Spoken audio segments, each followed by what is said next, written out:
Malam itu, hujan baru saja reda. Di sebuah desa kecil yang dikelilingi oleh pegunungan dan sawah luas, angin berhembus lembut membawa aroma tanah basah dan daun-daun tua. Langit belum sepenuhnya gelap, tapi kabut mulai turun perlahan menutupi perbukitan. Di ujung desa, seorang pemuda bernama Gilang menatap hutan lebat dari jendela rumah panggung kayu milik keluarganya. Hutan itu dikenal sebagai hutan Jampi, tempat yang tidak disebutkan sembarangan oleh warga. Konon, di balik pepohonan tua dan akar-akar yang menonjol dari tanah, tersembunyi gerbang menuju dunia yang tak kasat mata. Jangan pernah masuk ke hutan Jampi setelah senja, begitu kata Mbah Rono, tetua desa yang paling dihormati. Tapi larangan itu justru membuat Gilang semakin penasaran. Ia bukan orang yang percaya pada tahayul, apalagi cerita-cerita seram yang hanya bersumber dari kata orang. Ia yakin semua mitos itu hanyalah upaya untuk menakuti agar orang-orang tidak menjelajah terlalu jauh. Tapi malam itu berbeda, ada sesuatu yang memanggilnya. Gilang baru saja kehilangan ayahnya sebulan lalu. Ayahnya ditemukan tak bernyawa di pinggir sungai dekat hutan Jampi, dengan mata terbuka lebar dan tubuh membiru seperti orang yang melihat sesuatu mengerikan. Tidak ada bekas luka, tidak juga tanda-tanda perlawanan. Hanya bisikan pelan dari warga desa yang mengatakan, pintu itu terbuka lagi. Digerakkan oleh rasa kehilangan dan keinginan untuk tahu kebenaran, Gilang bersiap menyusuri hutan malam itu. Ia membawa senter kepala, pisau kecil, dan seutas tali, peralatan sederhana yang ia pikir cukup. Ibunya tertidur lelah, tak tahu bahwa anaknya telah meninggalkan rumah diam-diam. Saat langkah kakinya menyentuh tanah di tepi hutan, udara terasa jauh lebih dingin. Suara jangkrik mendadak lenyap, digantikan oleh kesunyian yang pekat. Seperti semua makhluk hidup memilih diam saat ia masuk, pepohonan tinggi menjulang seperti dinding hitam yang menghalangi pandangan. Namun Gilang tetap melangkah, menembus kabut dan semak-semak yang menjalar. Belasan menit berjalan, ia menemukan sesuatu yang tak biasa. Sebuah pohon tua dengan bekas ukiran simbol aneh pada batangnya. Simbol itu seperti mata besar dengan dua garis melingkarinya. Gilang mencoba menyentuhnya, tapi tiba-tiba angin kencang bertiup dari arah belakang, meniupkan daun-daun kering seperti bisikan ribuan suara. Ia menoleh, tapi tak ada siapapun. Ia mulai merasakan sesuatu yang tak beres. Lalu terdengar suara, "Kenapa kamu datang malam-malam, anak muda?" Gilang membeku. Itu bukan suaranya sendiri, bukan pula suara angin. Ia menoleh ke arah suara, dan di balik kabut ia melihat sesosok bayangan tinggi, kurus, matanya bersinar merah samar, berdiri diam tanpa wajah yang jelas. "Siapa kamu?" tanya Gilang. Berusaha tegar, bayangan itu tak menjawab, tapi perlahan ia menghilang, lenyap seperti asap. Di tempat ia berdiri, muncul jalan setapak kecil yang tadi tak ada. Gilang menimbang sejenak, lalu dengan keberanian yang hampir habis, ia melangkah ke jalur itu. Beberapa meter ke dalam, ia melihat bangunan tua setengah roboh, seperti pos jaga kayu. Di depannya berdiri patung batu aneh, sosok manusia dengan kepala yang mirip kijang dan tangan seperti akar pohon. Di kakinya tertulis dengan aksara Jawa kuno, "Waspadalah, gerbang dunia DIBAWAHMU." Gilang menyalakan senter dan menyorot tanah di depan patung. Ia melihat semacam lingkaran batu dengan simbol-simbol yang sama seperti di pohon sebelumnya. Tapi yang paling mengejutkan, di tengah lingkaran itu ada benda yang membuat darahnya berdesir, sebuah kalung yang persis seperti milik ayahnya. Kalung itu tak pernah lepas dari leher ayahnya, bahkan saat tidur, Gilang mengungutnya perlahan, dan ketika tangannya menyentuh permukaan logam kalung itu, terdengar jeritan nyaring dari balik pepohonan. Ahahaha, Gilang mundur ketakutan. Matanya mencari-cari sumber suara, tapi hanya ada kegelapan dan bayang-bayang bergerak cepat. Langit berubah kelam, kabut menebal, dan udara menjadi berat seperti menghirup asap. Tiba-tiba tanah di bawah lingkaran batu bergetar pelan, lalu terdengar suara seperti pintu besar yang dibuka paksa dari dalam tanah. Kamu telah membangunkannya, dan disitulah semuanya bermula.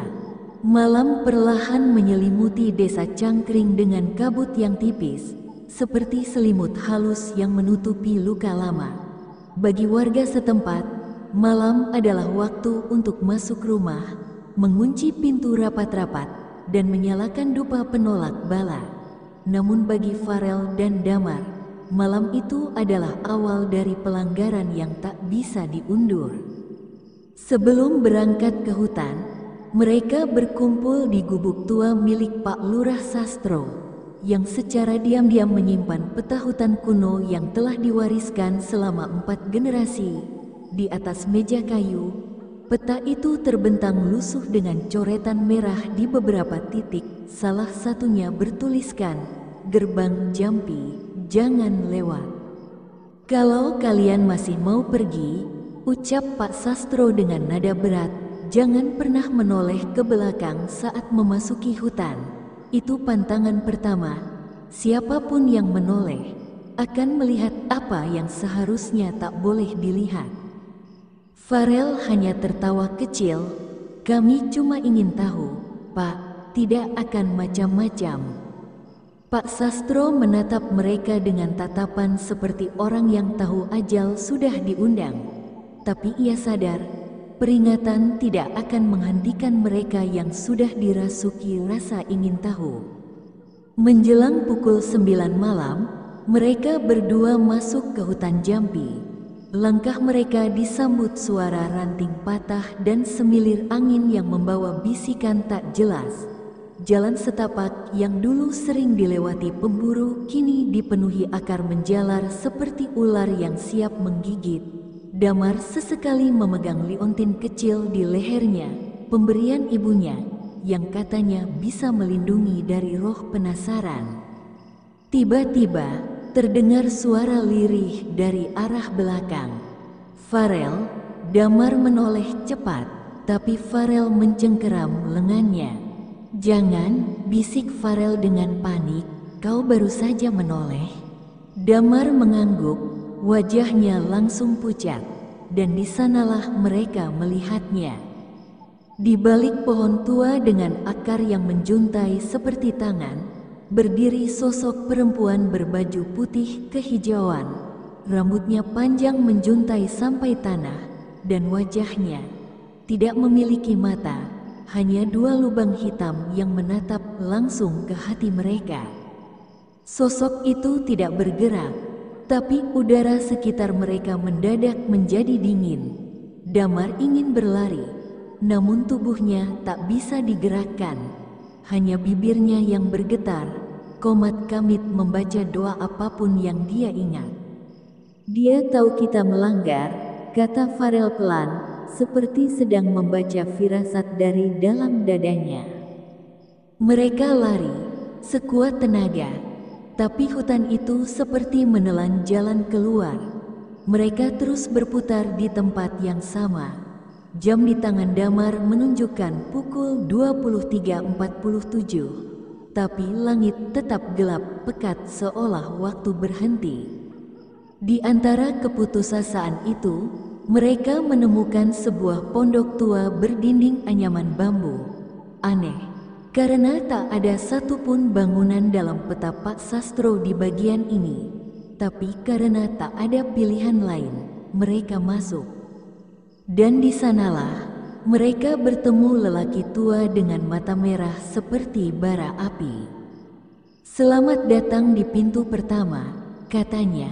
kalian sudah melewati satu pantangan, masih ada dua lagi. Wajah lelaki tua itu lebih menyerupai bayangan daripada manusia. Tangannya kurus kering, namun kuku-kukunya panjang dan tajam, tampak seperti pernah mencakar batu sampai hancur. Farel dan Damar berdiri di ambang pintu pondok, ragu untuk masuk lebih jauh.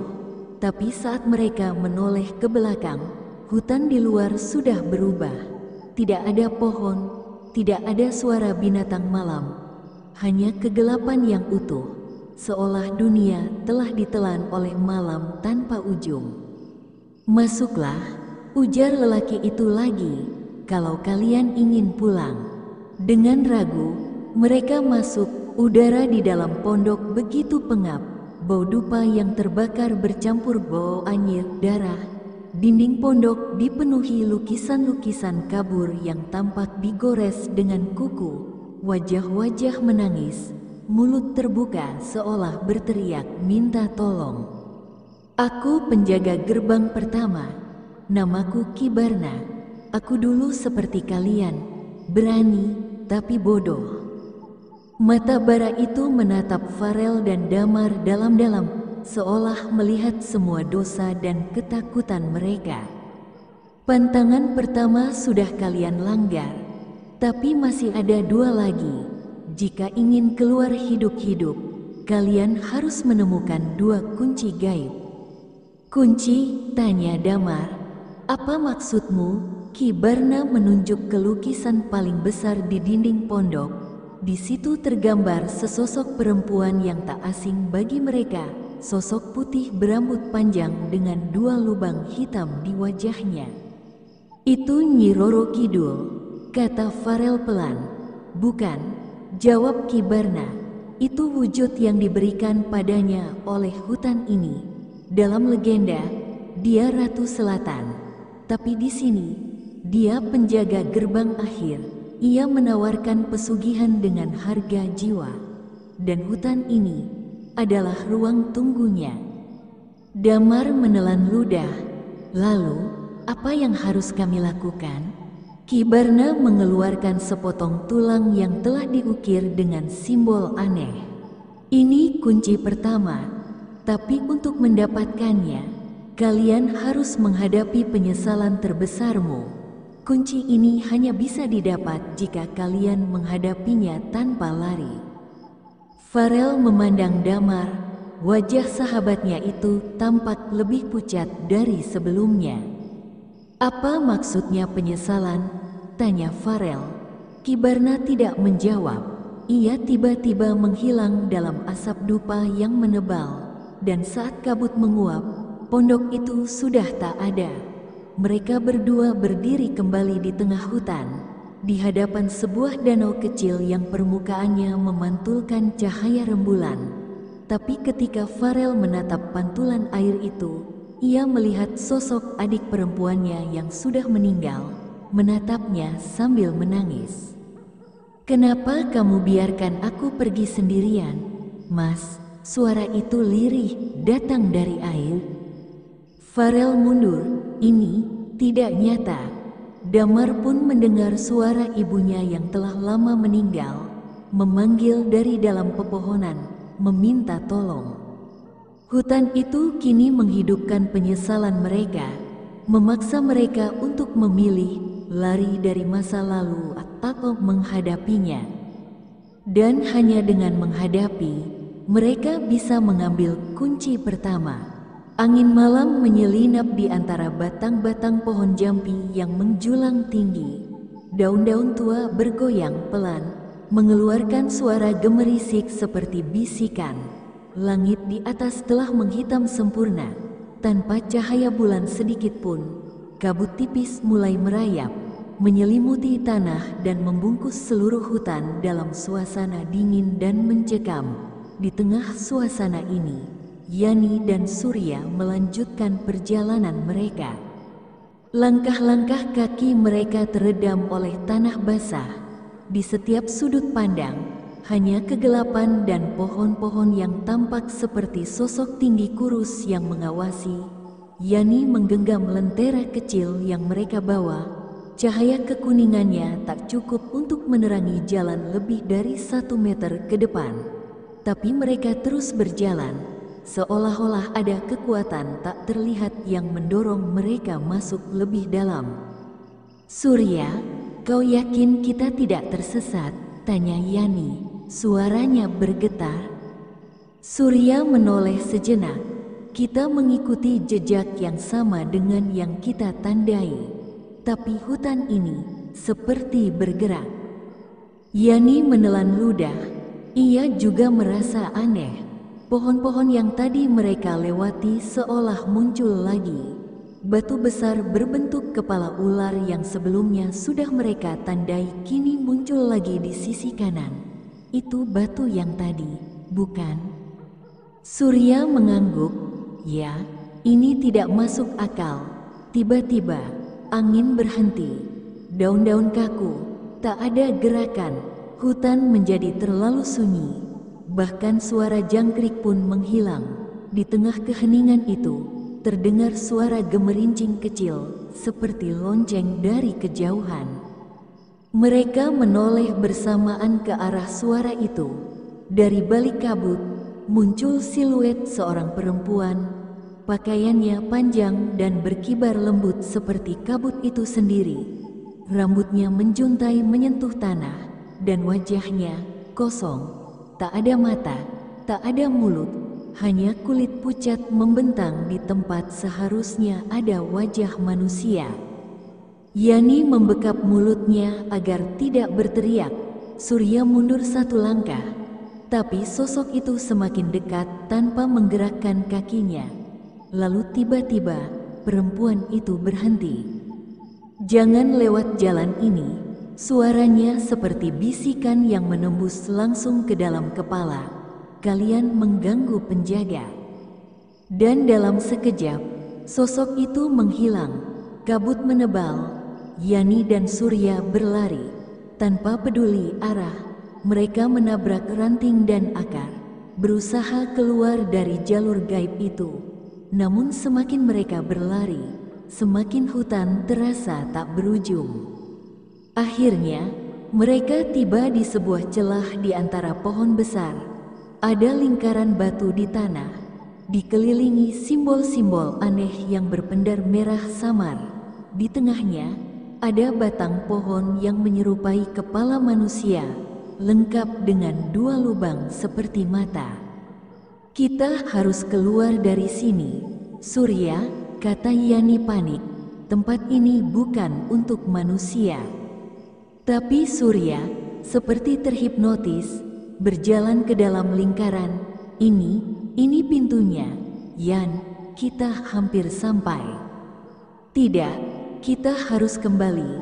Namun ketika Yani mencoba menarik Surya keluar, tanah bergetar. Dari bawah lingkaran batu, muncul sosok setengah manusia, setengah akar, matanya merah menyala, mulutnya menganga memperlihatkan taring-taring akar runcing. Suaranya berat dan penuh kebencian. "Siapa yang memanggilku tanpa persembahan?" Yani menjerit, tapi suaranya tenggelam dalam suara angin yang kembali berhembus kencang. Surya yang berada di dalam lingkaran tiba-tiba tubuhnya kaku, lalu jatuh tak sadarkan diri. Sosok penjaga itu menatap Yani.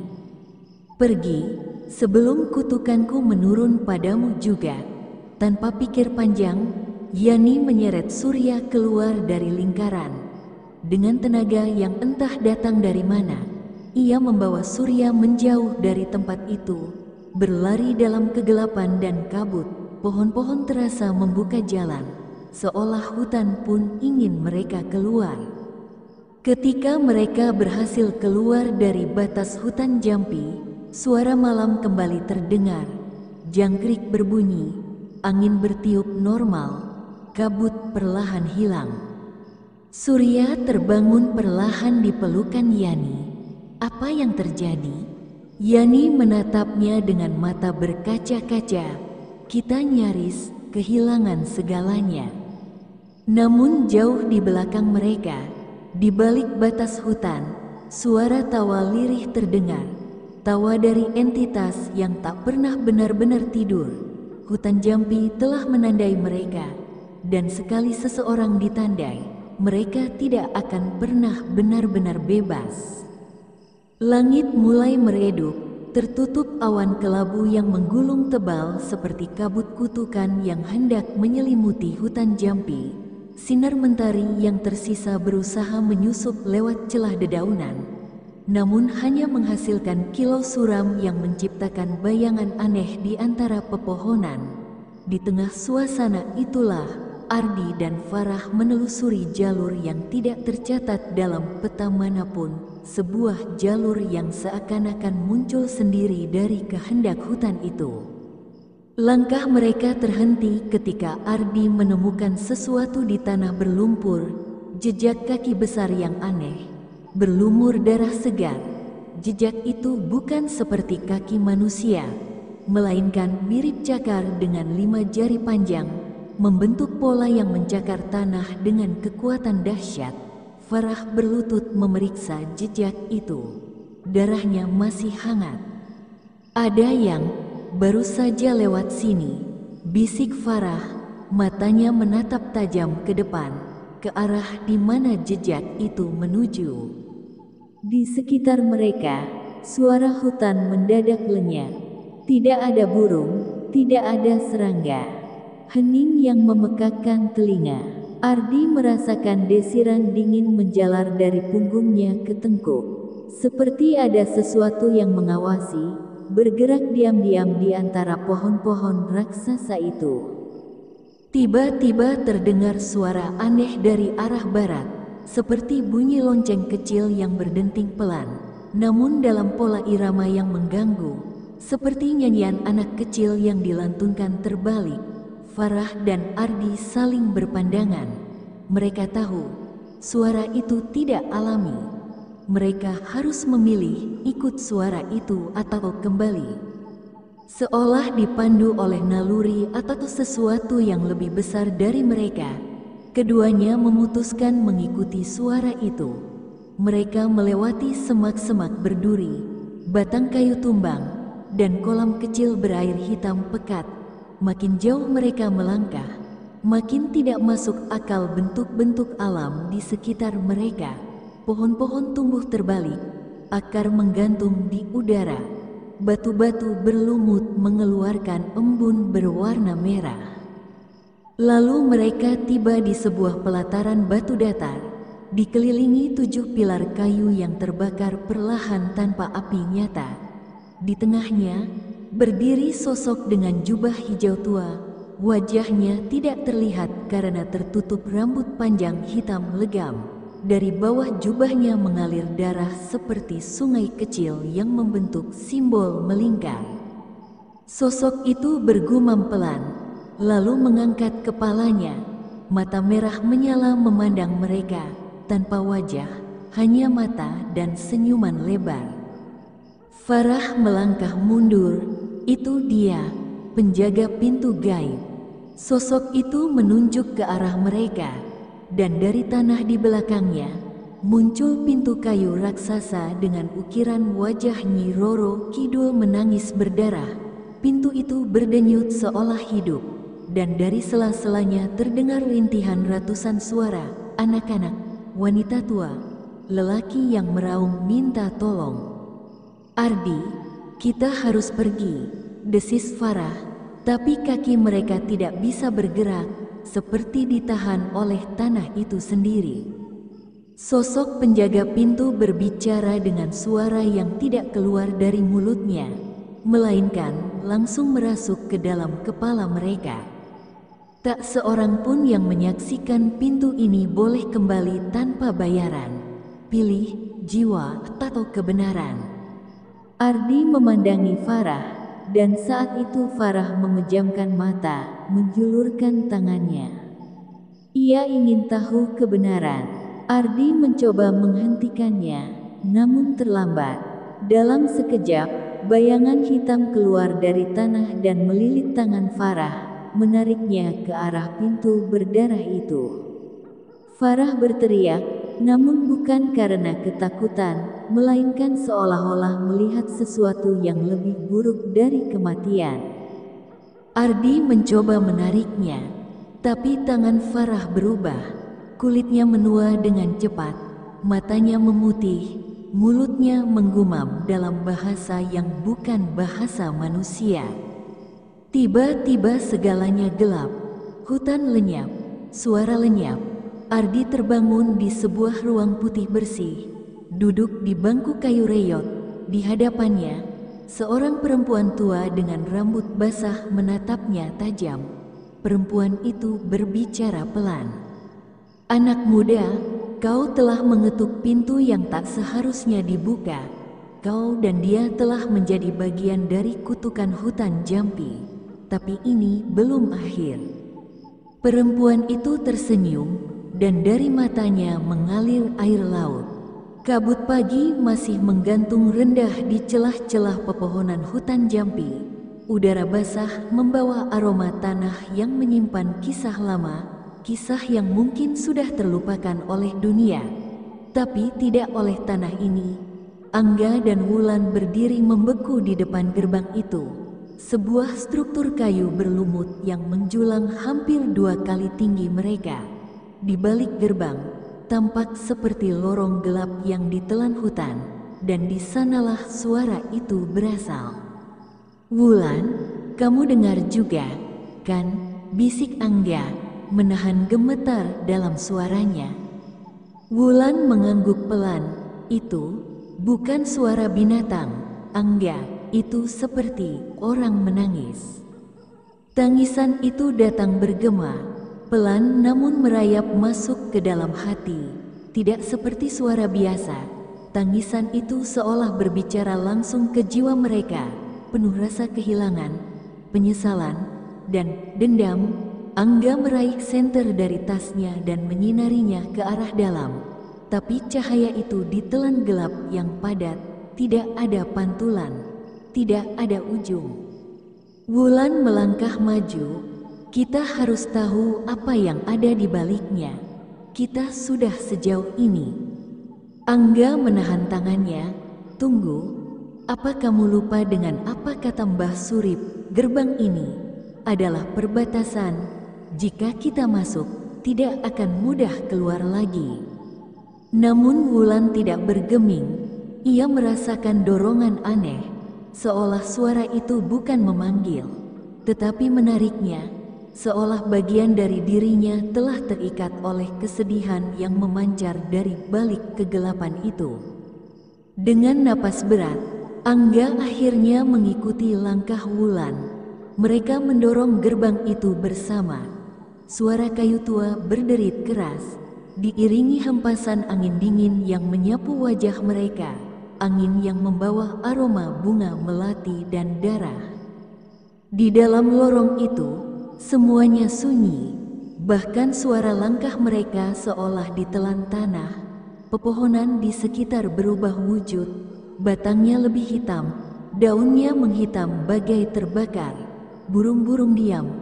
Tidak ada binatang, hutan ini seperti mati. Namun tangisan itu semakin jelas. Di tengah lorong gelap itu, mereka melihat sosok perempuan berdiri membelakangi mereka. Rambutnya panjang tergerai hingga tanah.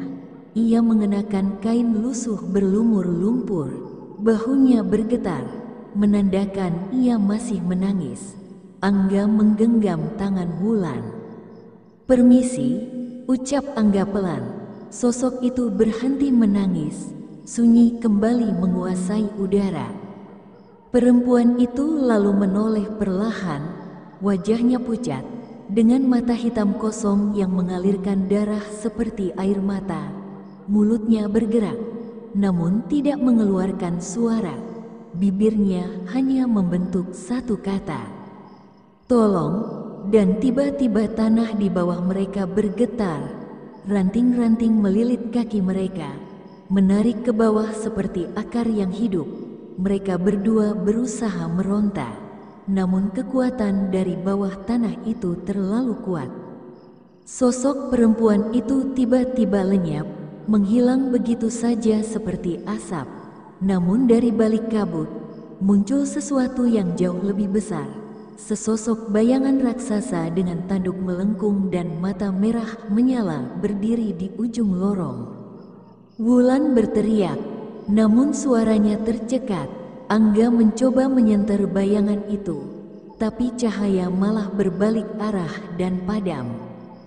Bayangan itu tidak bergerak, tapi matanya menatap langsung ke arah mereka. Dalam sekejap, bayangan itu lenyap, dan akar yang melilit kaki mereka terlepas. Wulan jatuh terduduk, terengah. Apa itu tadi? Angga tidak menjawab, ia hanya menatap kosong ke depan. Lalu, terdengar suara lain, bukan tangisan, bukan gemuruh, kali ini, suara tawa, pelan, tajam, dan seperti berasal dari banyak mulut. Dan suara itu berkata, "Kalian sudah melangkah terlalu jauh." Malam itu begitu senyap, tidak ada suara jangkrik, tidak ada desir angin, bahkan pepohonan tampak membeku seperti patung. Bayu, Wulan, dan Pak Tamin berdiri terpaku di depan gerbang gaib yang menjulang seperti gapura zaman kuno. Diapit dua patung batu menyerupai penjaga, yang walau diam, memancarkan aura hidup. Cahaya obor Pak Tamin menyentuh permukaan gerbang yang tertutup lumut dan ukiran kuno. Namun seketika api obor meredup seolah menyadari bahwa batas telah tercapai. Di balik pintu ini, ujar Pak Tamin pelan, terdapat dimensi lain, dunia para penjaga dan roh-roh kuno.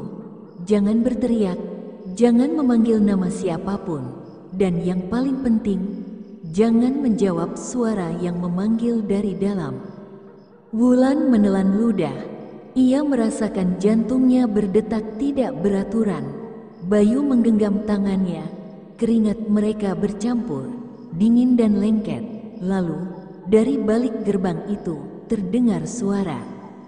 Bayu, semua membeku. Suara itu perempuan, lembut, mendayu, namun seperti ditarik dari dasar sumur, gaungnya panjang dan penuh kesedihan. "Bayu, tolong aku." Bayu melangkah maju satu langkah sebelum Pak Tamin memukul tongkatnya ke tanah. "Jangan, tapi itu suara ibu," jawab Bayu pelan, matanya basah. "Itu suara ibu, Pak. Saya kenal suara itu." Pak Tamin menggeleng dengan tegas. "Bukan, itu bukan ibumu. Itu suara yang diambil oleh penjaga. Dia akan memanggil namamu dengan suara yang kau rindukan. Jika kau menjawab atau kau masuk, kau takkan kembali." Wulan menarik Bayu ke belakang. Namun suara itu terus terdengar, kini lebih lirih, seperti berbisik langsung ke telinga Bayu. "Aku kedinginan. Bayu, kamu di mana, Nak?" Bayu memejamkan mata. Tubuhnya bergetar, dan tanpa sadar, air mata menetes deras. Kenangan tentang ibunya yang hilang di hutan itu kembali membanjiri pikirannya. 7 tahun lalu, ibunya pamit mengambil kayu dan tak pernah kembali. Sejak saat itu, suara ibunya selalu membayang-bayangi tidurnya. Tiba-tiba, tanah di depan gerbang retak perlahan. Asap putih tipis merayap seperti ular dan menyelimuti kaki mereka. Dari balik kabut itu, sesosok bayangan muncul. Wujudnya samar, seperti tubuh perempuan dengan rambut panjang menyentuh tanah. Gaunnya lusuh, dan matanya tak terlihat. Bayu tertegun. "Ibu," Wulan menjerit pelan. Namun Pak Tamin langsung merentangkan tongkatnya dan membaca mantra dalam bahasa kuno. Sosok itu meringis, dan langit malam berubah kelabu. Angin pun berputar membentuk pusaran kecil di atas kepala mereka. Sosok itu tertarik kembali ke dalam gerbang, meninggalkan jejak suara tangisan yang memekakkan telinga. Pak Tamin jatuh terduduk, kehabisan tenaga. Itu satu dari roh pemanggil. Penjaga hanya membukakan jalan, yang menjerat jiwa adalah suara yang kita rindukan. Bayu terduduk di tanah, dada sesaknya tak mampu ia redakan. Rasa kehilangan ibunya kembali terasa baru. Tapi di tengah isak tangisnya, ia melihat sesuatu yang aneh. Secarik kain berwarna coklat tua, tersangkut di celah bebatuan dekat gerbang. Ia meraihnya. Kain itu adalah bagian dari selendang yang dikenakan ibunya di hari terakhir. Ini punya ibu, gumamnya.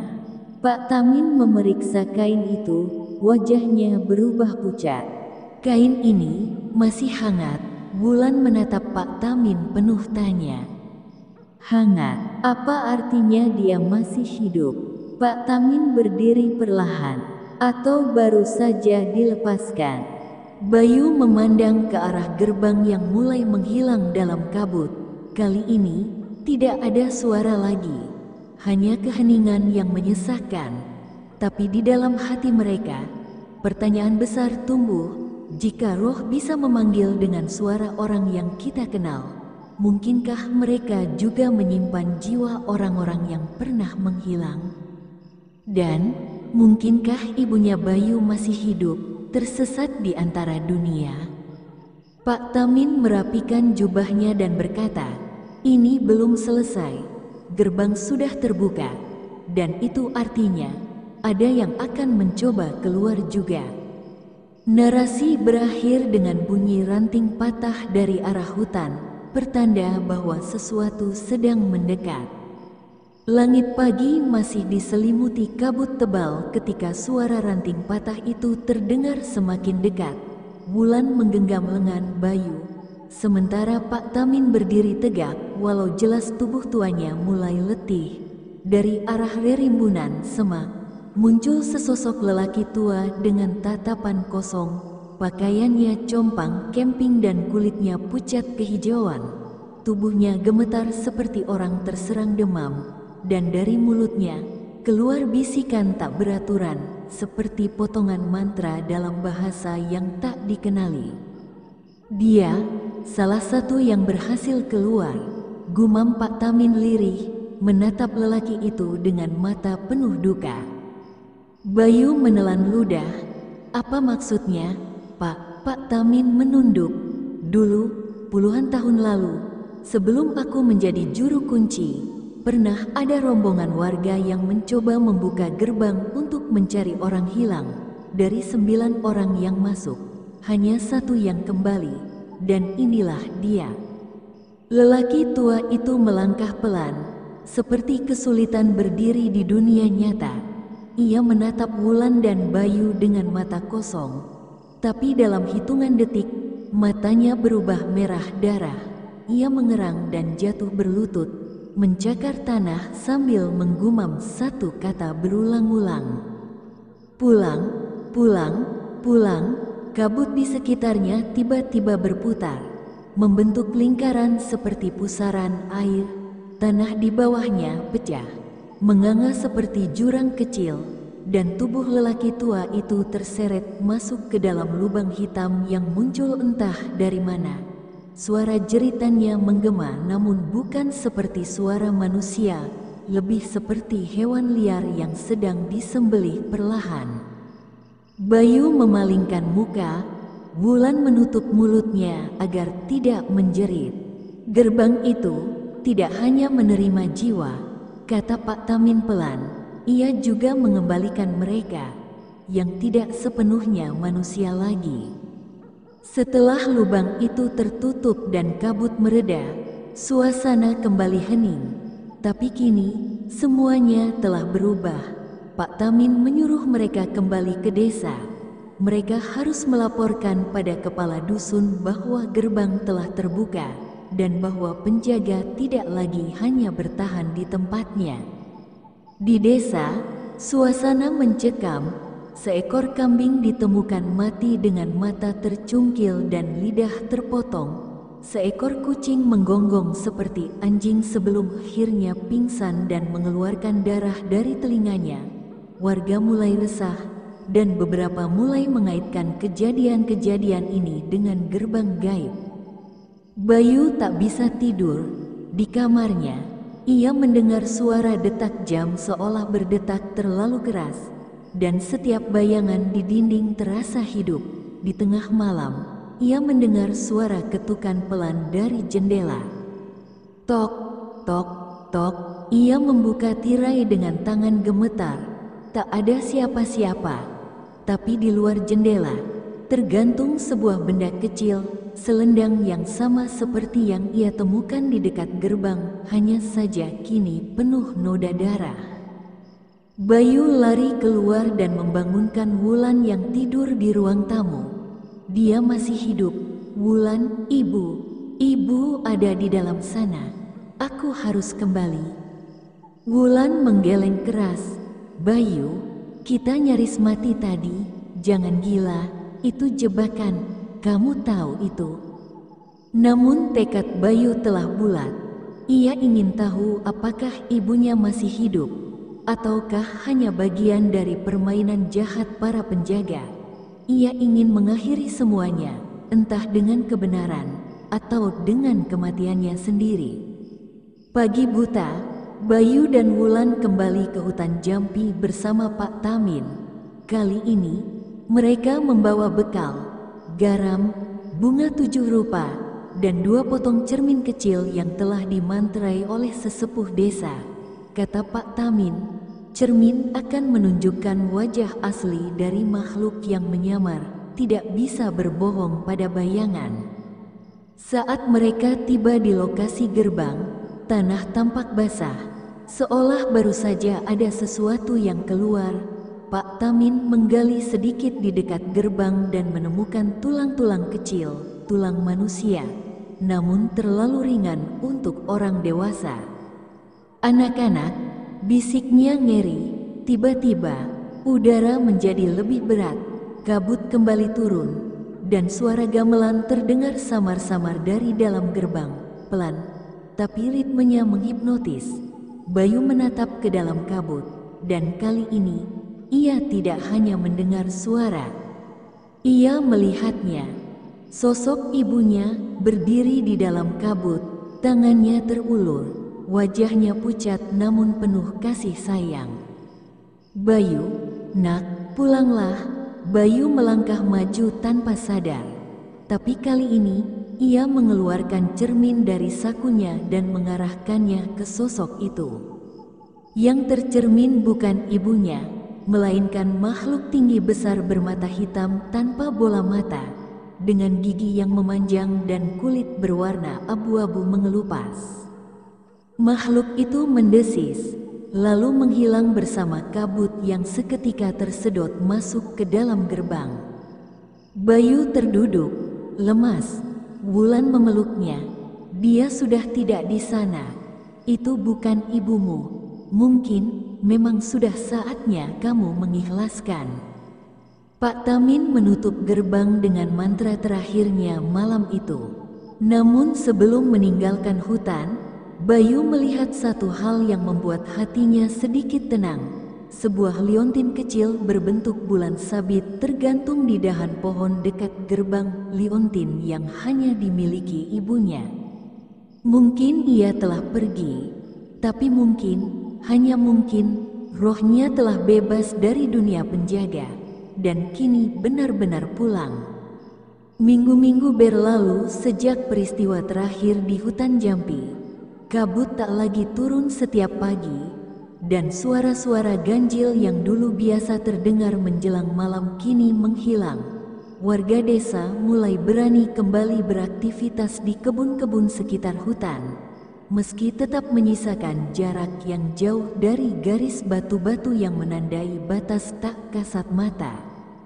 Pak Tamin mundur dari tugasnya sebagai juru kunci. Rambutnya yang dulu hanya beruban sebagian kini hampir seluruhnya memutih. Ia menyerahkan tongkat penjaga pada seorang pemuda pilihan yang telah ia latih secara diam-diam, Wulan.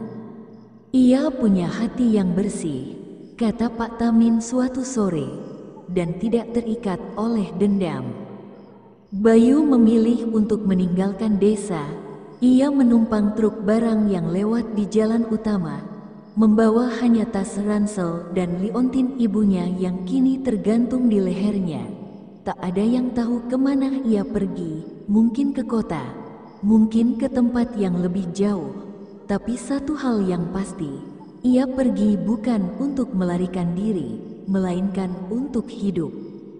Sementara itu, Wulan tetap tinggal di desa. Ia mempelajari mantra-mantra lama, rajin membersihkan jalur-jalur hutan yang dipercaya sebagai jalur arwah, dan setiap bulan purnama, ia meletakkan sesaji bunga dan kemenyan di depan gerbang tak terlihat itu, bukan untuk membuka, melainkan untuk menenangkan apapun yang masih bersemayam di baliknya. Namun, seperti yang pernah dikatakan Pak Tamin, gerbang gaib tidak bisa benar-benar ditutup, ia hanya bisa dijaga agar tak dilanggar.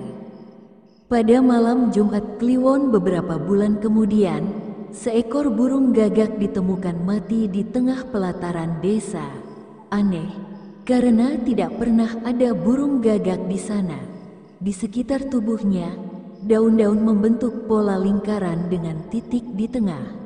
Seorang anak kecil mengaku melihat bayangan tinggi berdiri di bawah pohon jambu di belakang rumahnya. Wulan hanya diam, menatap pola itu lama, lalu mengambil garam dan bunga kenanga. Ia tahu, ini bukan akhir, gerbang itu sedang menunggu seseorang baru untuk masuk, dan penjaganya, yang asli, belum pernah benar-benar pergi.